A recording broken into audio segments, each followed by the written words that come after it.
जय हिंद। ब्रिक्स का bank note आ रहा है और पुतिन लीड वाली जो करेंसी है वो डॉलर को परेशान कर सकती है। कई रिपोर्ट्स के अनुसार ब्रिक्स देश एक नया बैंक नोट लॉन्च करने की तैयारी में है जो अमेरिकी डॉलर पर प्रेशर डाल सकता है। अगर एशिया डेली की खबर के मुताबिक जाने तो कजान शिखर सम्मेलन में रूस के जो प्रेसिडेंट हैं व्लादिमीर पुतिन को एक ब्रिक्स बिल भेंट किया गया। लेकिन यहाँ ट्विस्ट यह है कि रूस की सेंट्रल बैंक अभी इस आइडिया से खुश नहीं है। वैसे रिपोर्ट में तो कहा गया कि पुतिन ने बैंक नोट मिलने के बाद इससे अन्य लोगों को बड़े शान से दिखाया और तो और ग्लोबल आई न्यूज जिसे एक्स कहते हैं पर पुतिन की करेंसी के साथ कुछ तस्वीरें भी पोस्ट कर दी। अब कुछ रिपोर्टर्स यह भी कह रहे हैं कि इस करेंसी को द यूनिट कहा जा सकता है। इससे पहले द जेरूसलम पोस्ट ने बताया था कि जो ब्रिक्स का बैंक नोट है वो 40% गोल्ड से उसको बैकअप दिया जाएगा और 60% जो मेंबर कंट्रीज है ना ब्रिक्स के उनकी करेंसी से इसको सपोर्ट किया जाएगा। हालांकि अब तक किसी भी अधिकारी ने इन अफवाहों पर कोई प्रतिक्रिया नहीं दी है।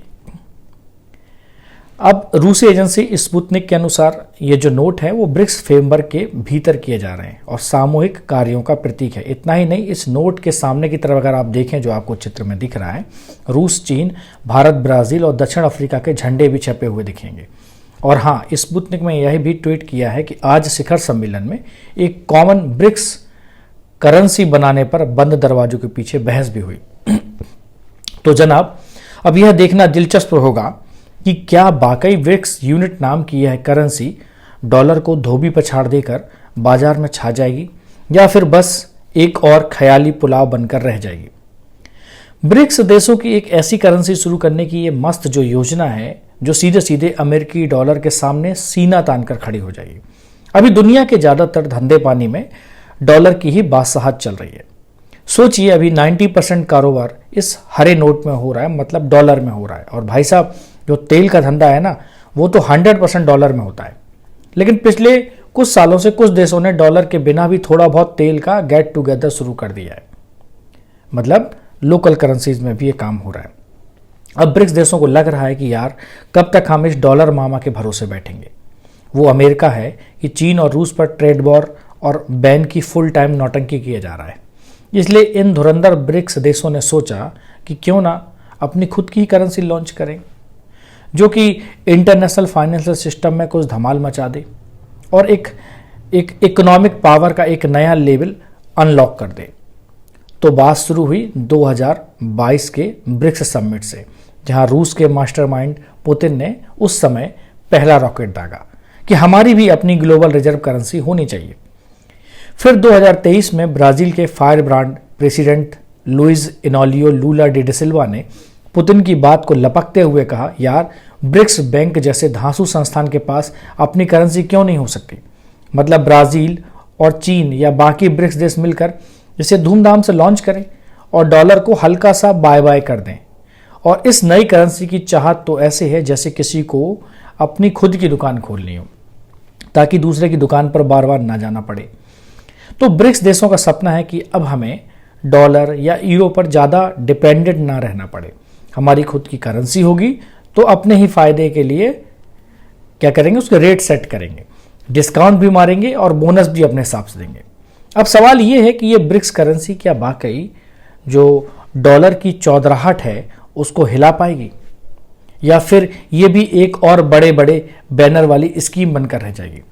भाई ये तो फिलहाल वक्त ही बताएगा। लेकिन इस प्लान ने फाइनेंस वर्ल्ड में हलचल मचा दी है।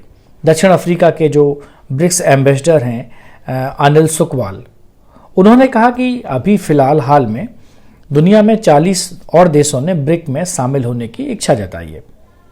तो ऐसा लगा जैसे कोई नई व्हाट्सएप ग्रुप बना रहा हो और सब उसमें जुड़ने के लिए लाइन में खड़े हों। फिर अभी लास्ट ईयर की बात करें कि 2023 की जो ब्रिक्स समिट हुई थी उसमें 6 खास देश जो शामिल हुए थे, अर्जेंटीना, मिस्र, इथोपिया, ईरान, सऊदी अरब और यूएई को न्योता दिया गया था। और भाई जनवरी 2024 में ये जो धुरंधर 6 शामिल हुए थे ना, यह ब्रिक्स के परमानेंट मेंबर बन गए। अब असली सवाल आता है, ये ब्रिक्स करेंसी अमेरिकी डॉलर पर क्या धमाल मचाने वाली है। भाई दशकों से जो डॉलर का राज चल रहा है क्या वो उसको खत्म करेंगे यूएस फेडरल रिजर्व के अनुसार 1999 से 2019 के बीच अमेरिका में 96% अंतर्राष्ट्रीय कारोबार डॉलर में हुआ। एशिया प्रशांत क्षेत्र में 74% और बाकी दुनिया में 79% धंधा भी इसी हरे हरे डॉलर में होता है। लेकिन पिछले कुछ सालों में डॉलर की बादशाहत थोड़ी डगमगाई है। क्यों, आइए जानते हैं। क्योंकि यूरो और येन भी धीरे धीरे बिन बुलाए मेहमान बनकर फाइनेंशियल पार्टी में घुस गए। फिर भी डॉलर अपनी मोटरसाइकिल पर सबसे आगे भाग रहा है। पर एक्सपर्ट कह रहे हैं कि अरे रुक जाओ, अगर ब्रिक्स देश नई करेंसी पर आ गए और डॉलर को धक्का मार दिया तो अमेरिका का बैन लगाने का पावर थोड़ा ठंडा हो जाएगा। मतलब सुनने में आया है कि अगर ब्रिक्स करेंसी आ गई तो डॉलर का भाव भी थोड़ा लुढ़क सकता है। हो सकता है कि अमेरिका में भी इसका असर देखने को मिले। कहने का मतलब है कि जैसे किसी का बर्थडे हो रहा हो और बर्थडे में केक कटने से पहले ही खत्म हो जाए। अगर आप सोच रहे हैं कि यह ब्रिक्स करेंसी कब लॉन्च होगी, तो जवाब है भाई, अभी इसकी कोई पक्की डेट नहीं है। हो सकता है इसे लॉन्च होने में 4 से 5 साल लग जाए। इन सब का अभी मीटिंग और चाय समोसे का दौर चल रहा है। लोग मीटिंग पे मीटिंग कर रहे हैं और चाय समोसे पेल रहे हैं और कह रहे हैं देखिए कब होता है या क्या होता है।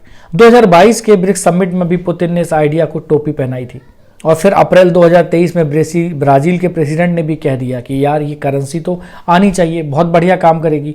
कुल मिलाकर ये ब्रिक्स करेंसी ऐसी है जैसे कोई नया सुपर हीरो मूवी जिसका ट्रेलर आ गया है, पर रिलीज डेट अभी तक कंफर्म नहीं है। लेकिन इतना जरूर है कि अगर ये आई तो डॉलर के लिए टफ टाइम जरूर हो सकता है। और अब जब ब्रिक्स ने सोचा है कि हम भी अपनी करेंसी लाएंगे तो सबने सीट बेल्ट बांध लिया। आखिर ये कोई हल्की फुल्की बात नहीं है। अब इस नई करेंसी से जो ब्रिक्स देशों को कई धमाकेदार फायदे मिल सकते हैं। सबसे पहले तो जो लेन देन हो रहा था वो झटपट होगा, जैसे कि इंस्टेंट मैसेज भेज रहे हो आप किसी को, फिर ब्लॉकचेन, डिजिटल करेंसी और स्मार्ट कॉन्ट्रैक्ट का तड़का लगाकर ये BRICS currency global financial system में तहलका मचाएगी। जैसे पुराने ज़माने में नया जादूगर नहीं आता था। और सोचिए, बिना किसी डॉलर वाले चक्कर में सीमा पार पेमेंट ऐसे होंगे जैसे दो दोस्त छुट्टी पर मिलकर मूवी टिकट खरीद रहे हो। इस तरह ब्रिक्स वाले देशों के बीच धंधा और मस्ती दोनों बढ़ने वाली है। और अब डॉलर भाई साहब के मुकाबले यूरो, येन और युआन भी धीरे धीरे कंधा मिलाने लगे हैं। डॉलर का जो जलवा था उसमें थोड़ी सेंध लगी है, लेकिन फिर भी डॉलर का अभी भी बिग बॉस वाला रोल है। उसके बाद यूरो है, येन है, पाउंड है और युआन लाइन में खड़े हैं, जैसे कोई बड़े भाई की छाया में खड़ा हो। अब सवाल यह है कि ब्रिक्स करेंसी असल में हो भी पाएगी या नहीं। कुछ जो स्पेशलिस्ट हैं वो ऐसा कहते हैं कि 1999 में यूरो के बनने की कहानी को पकड़कर वो ये कह रहे हैं कि अगर यूरो बन सकता है तो ब्रिक्स भी हो सकता है।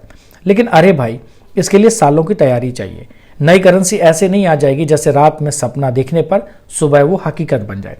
इसके लिए नया एक सेंट्रल बैंक बनाना पड़ेगा। 5 देशों को अपनी करेंसी धीरे धीरे अलविदा कहनी पड़ सकती है। और सबसे बड़ी बात, ये सब एक मत से करना होगा, वरना खेल खत्म हो सकता है। और हाँ, IMF का भी सपोर्ट चाहिए होगा, वरना ये करेंसी ऐसी हो जाएगी जैसे बिना पेट्रोल के कार। अब अगर बात करें सोने की, तो पुतिन भाई ने कहा है कि भाई सोना या ऑयल हमारे ब्रिक्स करेंसी के लिए बहुत जरूरी है। अब ऐसा कयास लगाया जा रहा है कि अगर ब्रिक्स करेंसी की 1 यूनिट 1 औंस सोने के बराबर हो और सोने की कीमत $3000 हो जाए तो एक ब्रिक्स यूनिट की कीमत भी 3000 अमेरिकन डॉलर हो जाएगी। तो सोचिए, इससे डॉलर की हालत पतली हो जाएगी।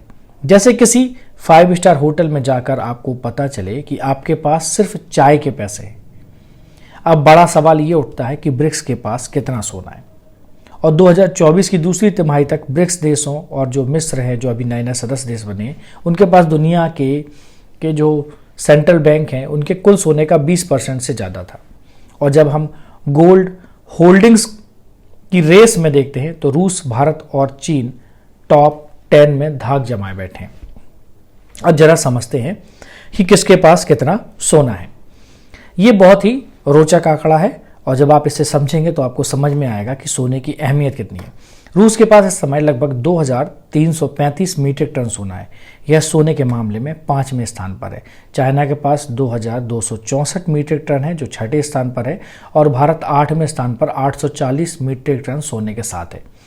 वहीं ब्राज़ील और साउथ अफ्रीका की बात करें तो उनके सोने का भंडार कुछ ऐसा है जैसे आपके पास सॉरी बोलने के लिए एक चॉकलेट हो।